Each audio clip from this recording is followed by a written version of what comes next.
Welcome to the Art Against Mental Illness podcast. My name is Alex Lovelace and this is my podcast about the healing powers of art for artists, art lovers, the art curious and anyone with an interest in mental health and well-being. The two Fridas sit on a bench, their hands clasped tightly. Left Frida, we'll call her European Frida, is wearing a high-necked European-style wedding dress. Right Frida, Mexican Frida, wears a Tijuana dress, traditional to her Mexican heritage. Both Frida's hearts are visible. Mexican Frida's heart appears healthy, while European Frida's heart seems damaged, broken perhaps, and can be seen through a hole ripped in the breast of her dress. In her right hand, European Frida holds surgical forceps that have cut a major blood vessel from her heart. It leaks blood onto her wedding dress. Mexican Frida holds a miniature portrait of her ex-husband, Mexican artist Diego Rivera, from whom she recently divorced.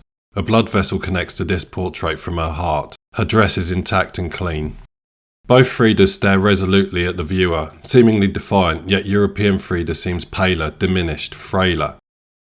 The painting The Two Fridas by iconic Mexican painter Frida Kahlo is awash with autobiographical symbolism. It conveys duality as well as both symmetry and asymmetry, strength and weakness, European and Mexican. It's redolent with pain from her divorce from her husband, but resolute and forthright in challenging that pain. The artwork tells a tale of sorrow but solidarity with oneself. Kahlo admitted it expressed her desperation and loneliness with the separation from Diego, but still she shows solidarity with herself, tender and comforting yet proud and supportive. Of the 143 paintings that Kahlo produced in her lifetime, 55 were self-portraits of some form, all depicting similarly expositional and confessional themes, exposing her personal life, political views, and her chronic and crippling health problems. She is famously quoted as saying, "I paint myself because I am so often alone and because I am the subject that I know best." Here's me rounding off episode 7 of this podcast in which I talked about telling stories with art. I just want to say something quickly about the fact that I spend a lot of time in this podcast telling my own story. I'm autistic, as I've said before, and autistic people have a tendency to relate to other people by telling their own stories. It's a way of empathising. It can make autistic people come across as being quite selfish or self-centred or single-minded. And it's not that way at all. It's just that we find it much easier to relate to someone by telling other people stories about ourselves. Autistic people tend to be great storytellers. I have a suspicion that Kahlo was autistic. We relate to others by relating ourselves. She was showing us herself so that we might better understand ourselves. I'm not going to talk much about autism here, but it does highlight an aspect of the arts that is perhaps poorly understood, and by being so often leads to artists hampering their own progress and stifling the ability of art to heal. That is, ego.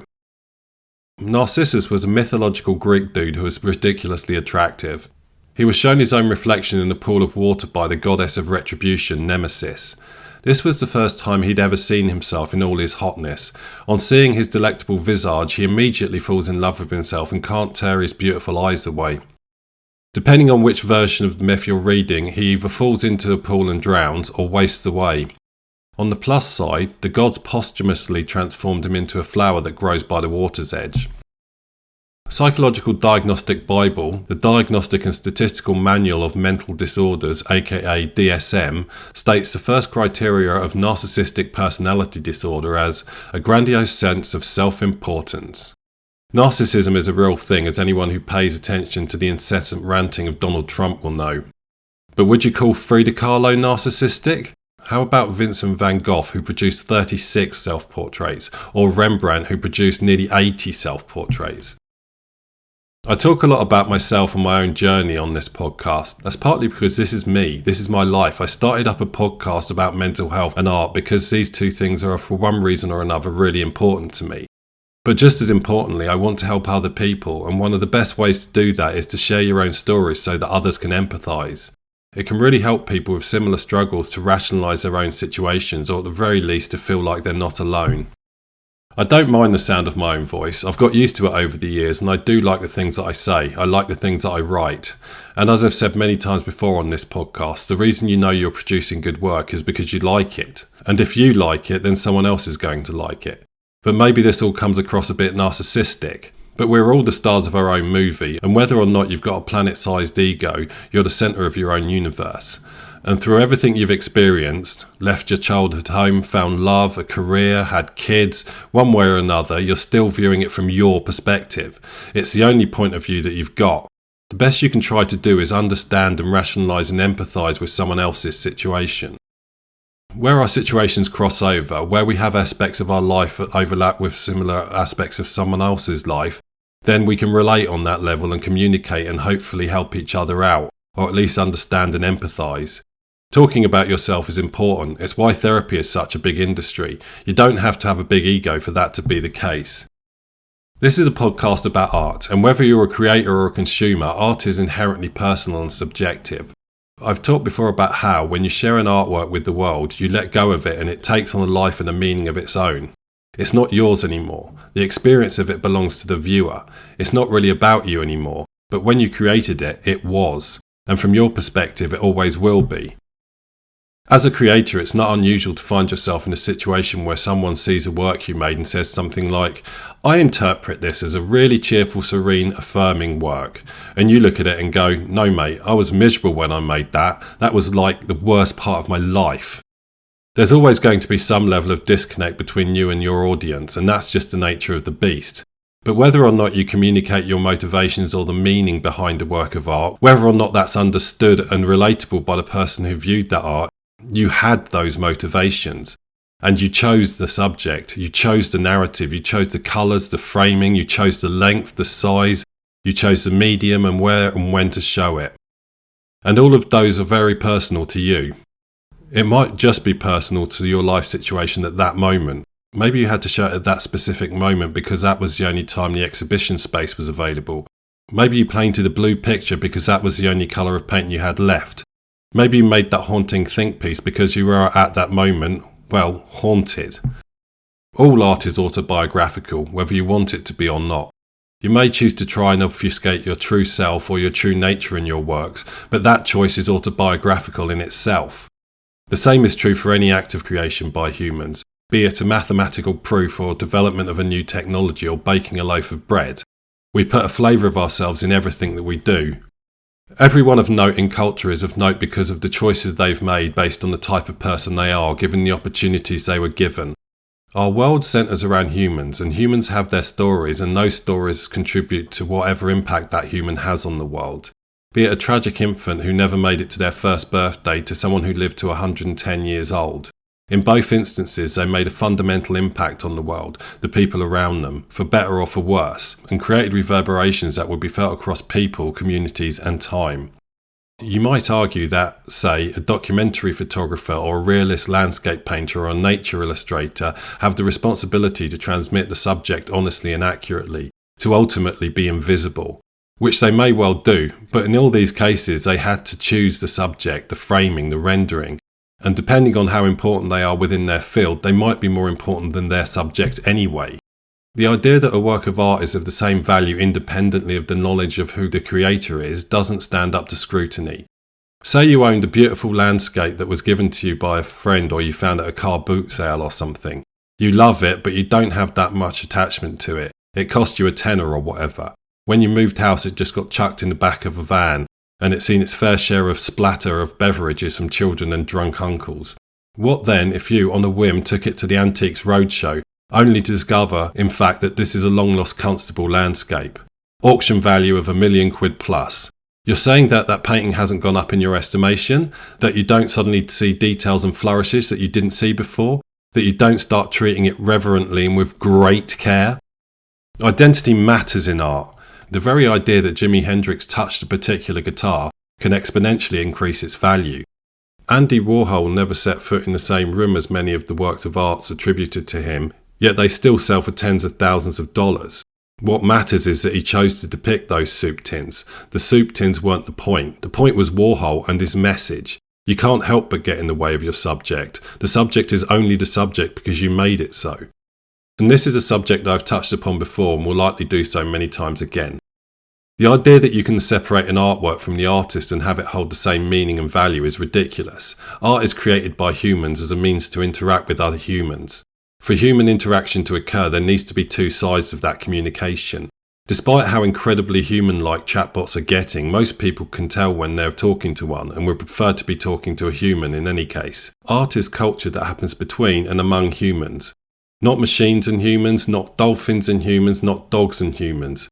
Yes, a creation can have inherent beauty, worth and craftsmanship, but when that is disembodied from the person who created it, it loses part of its meaning and therefore its cultural value. An artwork without an artist is just an object. Do you honestly think that Marcel Duchamp's urinal would have had the same cultural meaning if we didn't know who put it there? What value are Banks's murals until we know who it was that painted them? This doesn't mean that your creations are worthless until you share them. You still love them, they just carry little to no cultural currency. This also doesn't mean that if you are largely unknown, your art is similarly valueless. Your art has value and utility to 100% of its existing audience. The same rules apply. If your painting turns up in a jumble sale without a signature and a die-hard fan sees it and is unable to attribute it to you, then they will view it as of lower value. So let me repeat. Everything you do, everything you create is, to at least some degree, about you. This doesn't mean that all art is narcissistic. Rather than taking all the attention, you're giving a piece of you away. If someone unknown to you experiences your creation in a book or an art gallery or a theatre and you're not there to suck up the accolades, or the derision for that matter, then your ego simply isn't part of the equation. Most artists tend to be self-deprecating anyway, and therefore get slightly twitchy of someone hungrily consuming their art, especially if their artwork is quite personal.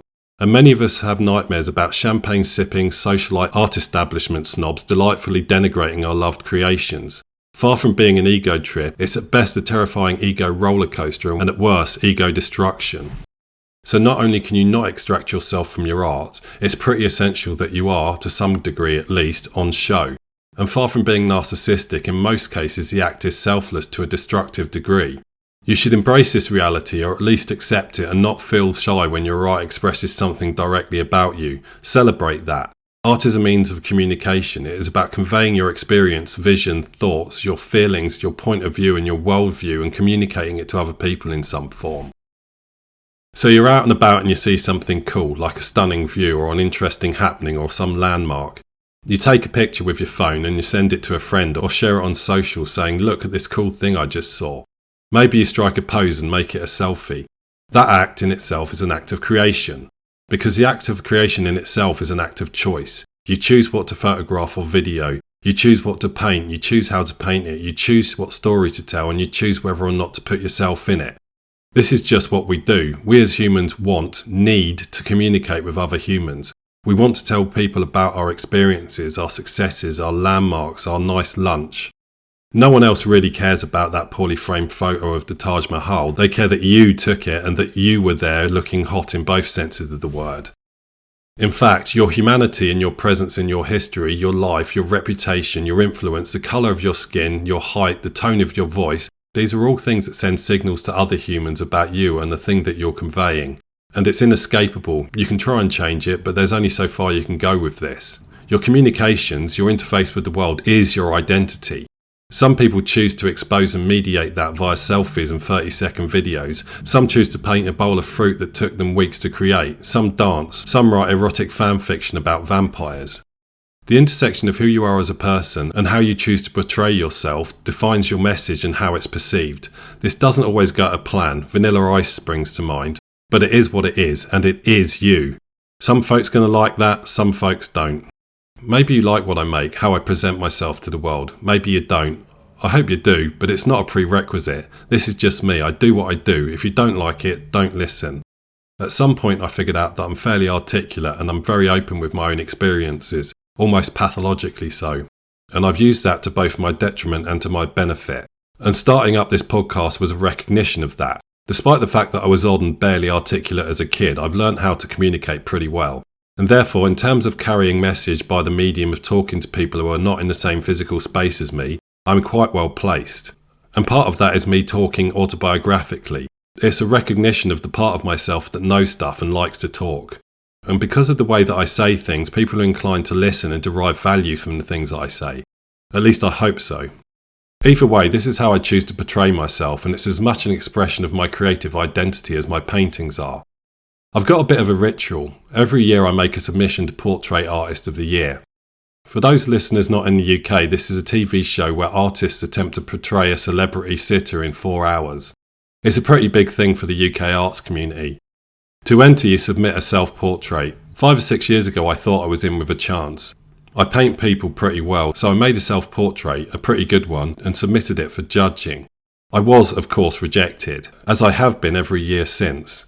It's become a bit of a grim annual ritual, but it's been responsible for me producing 6 or 7 self-portraits that document my journey both as an artist and an individual through the intervening years. Before I started this podcast, it was the closest thing I had to a diary. Each painting is distinct in style, reflecting my approach at that time. Each reflects my interests and obsessions of the time. Each shows me changing, ever so slightly, as a human. And this, of course, is why Kahlo, Rembrandt, Van Gogh and many other artists produced self-portraits. No, not because they wanted to be on some reality TV show, but to explicitly document their journey in the way that they knew best how to do so. But of course, neither they nor I needed those self-portraits. I already have a document of my progression as an artist. It's called All My Other Artworks. The self-portraits are among the least interesting of my works. Paradoxically, I find it difficult and uncomfortable depicting myself with any level of honesty or clarity. I just don't think about myself as an entity in the real world. I don't live out there, looking in, I live in here, looking out. I have no idea how people see me or how I would see myself were I able to step outside myself for a while. The Alex that you're listening to now and the Alex in those self-portraits is no more the real me than the Alex that turns up at job interviews or the one that lurks around awkwardly at his own art exhibitions. If, for whatever bizarre reason, you want a glimpse inside the mind of the real me, you have to look at my works as a whole. It's like a giant quilt of outputs and experiences that will continue to expand until I keel over or find a more profitable hobby. As is my habit, I've got a bit meta here, since I'm being autobiographical in an attempt to justify the autobiographic nature of my own work in an attempt to explain the autobiographic nature of creativity in itself, all the while trying to convince you that I'm not a raving egomaniac. And maybe I am, but aren't we all? Of course, the irony of all this talk about putting yourself on display and being narcissistic is that whereas most artists feel like imposters, narcissists are fakers who don't have the capacity to realise that they're imposters. In any arena, especially in the modern attention economy, the higher echelons are cramped with chancers and gobshites who have no real business being there and have crowded out those that do. They make the most noise, dominating attention and discourse and keeping everyone else out of contention. It's arguable that professional art is at or near the top of the list of arenas crammed with narcissistic charlatans. I'd say that it was at the top, but the tech industry seems to have zoomed past in spectacular fashion. This is a fact of the world, and the prevalence of chancers ebbs and flows. What's more frustrating is that true artists broadcast their authenticity whether they like it or not, and the consumer will pick up on it in a second if they try and grab a bit more limelight by compromising their individuality. It's both a frustration and a compliment that true creatives are held to a higher standard. With great power comes great responsibility, but maybe small bank balances. And as I've alluded to, the opposite of narcissism is imposter syndrome. It's a subject that is a close companion to the subjects covered here. It's such a big part of an artist's daily experience that I think it's worth at least a whole episode. So although it's a natural progression to this conversation, I'll leave that one for another day. So what's my point with all of this? Don't be afraid to let you leak or even gush out into your work, because you're going to whether you want to or not. You don't have to repeatedly paint yourself like Frida Kahlo or make yourself a living artwork like Yoko Ono or David Bowie.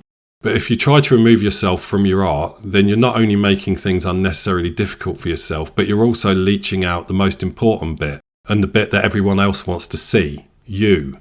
Worse, by trying to crowd yourself out of the process will feel forced and artificial and will inevitably be less fulfilling.